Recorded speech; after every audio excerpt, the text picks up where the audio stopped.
Good morning, day 243. We're going to talk about John 15 today. And this is a really cool morning. We had a big change in temperatures, which always creates some steam coming off the lake or fog. I think we actually do have a little bit of fog that has settled in. But blue skies. The sun is over here through the trees. Beautiful morning. Beautiful morning. Okay. I titled today The Joy of Connection. Something else had been in my mind this morning, but anyway, I'm just rolling with it. And this particular chapter, Jesus talks about the vine and the branches and bearing fruit and the pruning process, and I am in the Father is in me, you are in me, I am in you, the whole connectedness. And one of the benefits he's telling us, to have faith and be willing to be in this process of being connected, is that we will have joy that overflows. Hey, good morning. And sometimes that's hard. He's even telling them, I have pruned you. Like, pruning doesn't sound like fun. Pruning is cutting off and paring down, and I'm not a gardener.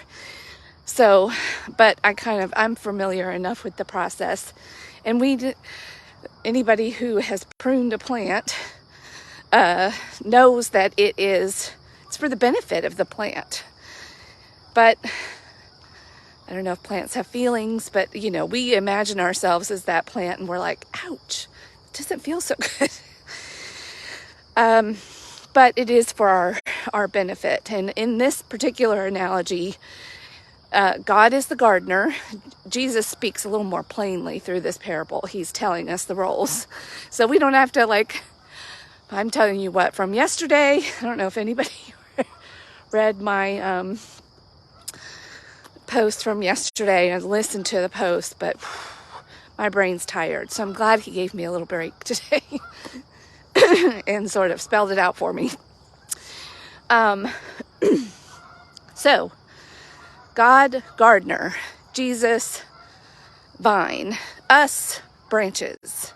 So that is the order to think of. And, the geese are flying, making lots of noise today. It was cool. I was actually hoping to catch a picture of them flying through the fog. It was so cool, but I didn't get it. Anyway, back to the story. So that is the hope that we can hold on to through the pruning seasons, through the pruning times, that we will have the fruit of overflowing joy. Not just regular joy, but overflowing. But we have to stay connected. Oh my gosh, you guys, there's 2 swans out there. I'm going to pause for a minute, turn the camera around.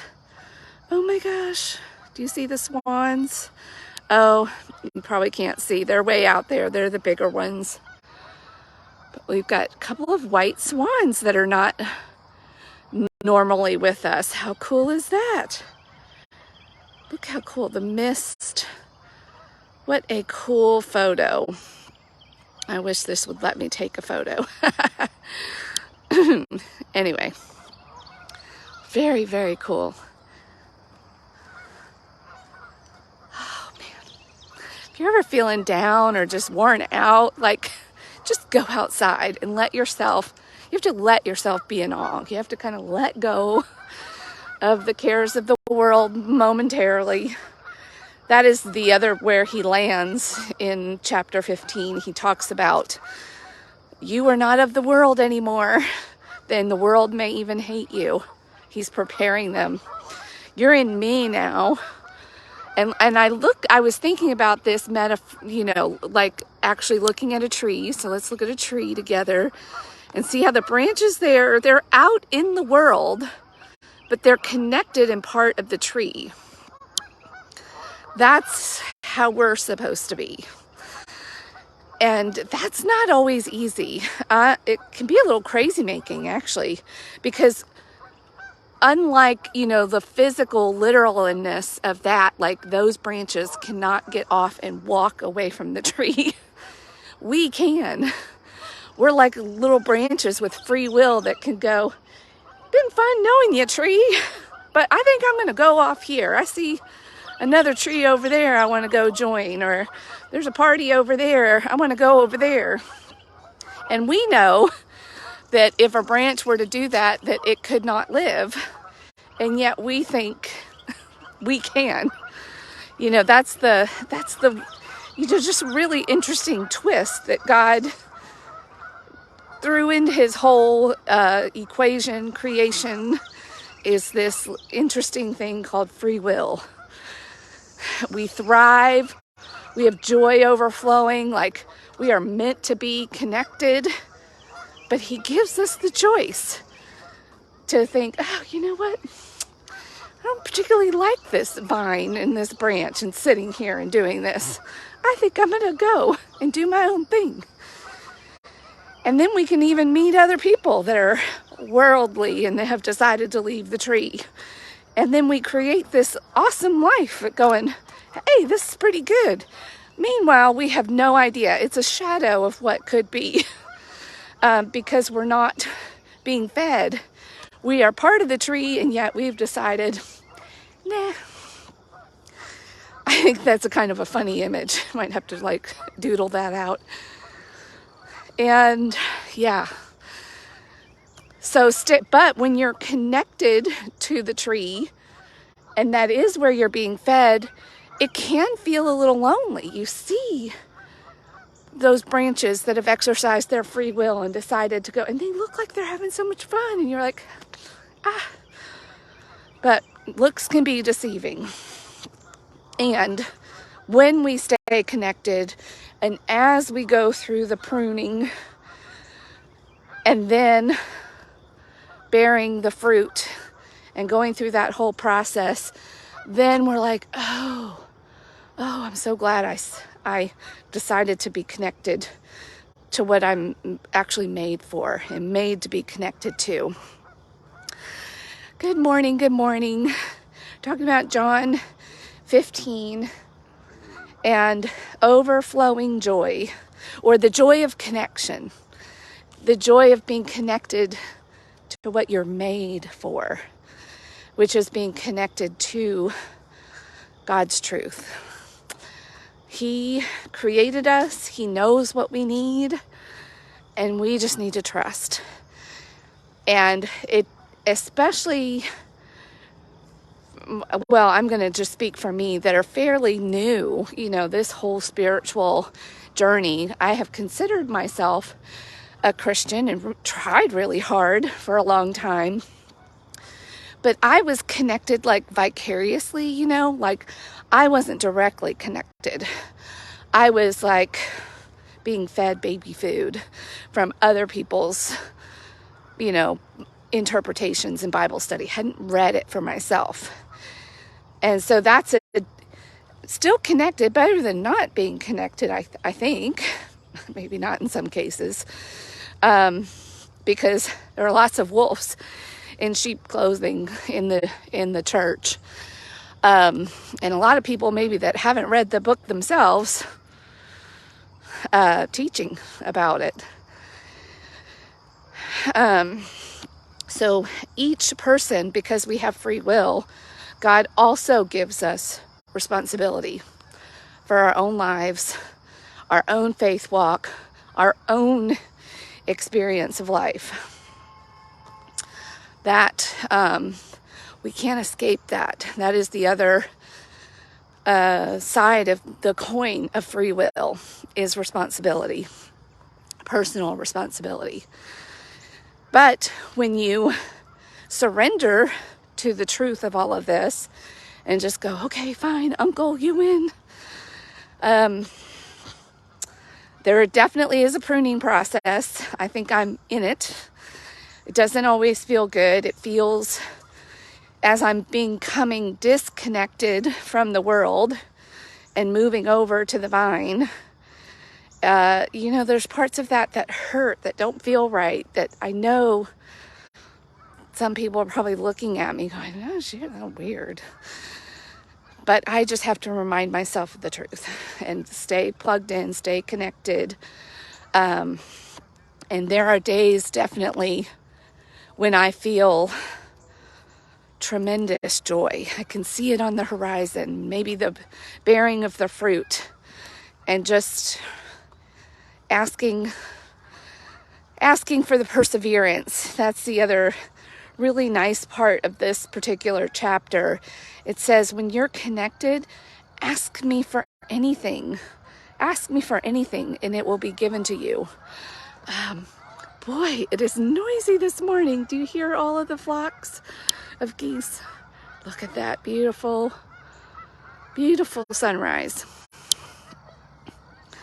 So hang on to those promises, dig in, get connected to your creator. I mean, that is so cool. When you think about, like, as I'm even saying that, it's like mind blowing that we have direct access to our creator. And Jesus even sends us his advocate. Like, we have that. The people at the time of this writing that are there, they didn't have that. We have not only direct access, but we have an advocate, a counselor, a helper, the Holy Spirit. And so many people are like, nah, I got this. Thanks, though. And as I'm learning how to be connected and still be in the world, because that's our reality, right? We have to live in the world. It can feel a little bit like, I'm not going to lie, like it feels like, am I living a double life? What am I right now? How do I do? Like, I'm in the process of kind of figuring that out. And it doesn't always feel natural. It feels, a little weird. But I'm doing it one day at a time. That's how I'm doing it. And it is quite an adventure. I will say that part of it is every day. It's like, ooh, what's going to unfold today? How is this getting stronger every day? I can feel my brain and my mind and my soul just getting stronger. That brings a lot of joy. And I can imagine one day, I just keep imagining for my family that we've had a lot of generational madness, a lot of suicide, a lot of sadness along with the madness. And, people turning to alcohol has been the main thing in our family line on both sides, from my mom and my dad. And I don't want that for my grandkids. I don't want it for my kids or my great-great-grandkids. I'm doing everything I can to stem that tide, if that's the right terminology, to turn the tide. And I know in this life we can't escape struggles. We can't. But maybe, just maybe, this is one that we can get out of the way, because this is one that we can maybe elevate our problems. This is one that's down there and it's awful. And okay, all right, enough. enough of that. I'm going to cling to the joy. Try to find joy even in the pruning process, knowing that it will bear fruit down the road, clinging to those promises. All right, my friends, the joy of connection, but be careful what you're connected to. And even though it might feel like when you're a little independent, free will branch walking around and you're shaking hands and you're partying with the other branches that have decided not to be connected either, that's false connection. It can feel real good though. It can be very deceptive. But when you see it all, they are not connected. Everybody is standing on their own and in their own strength. And how much stronger we can be when we're all together and connected to the true source. Don't be deceived, my friends. Be truly connected to the vine, to the gardener. All right. Bye. Rise and shine. John 15.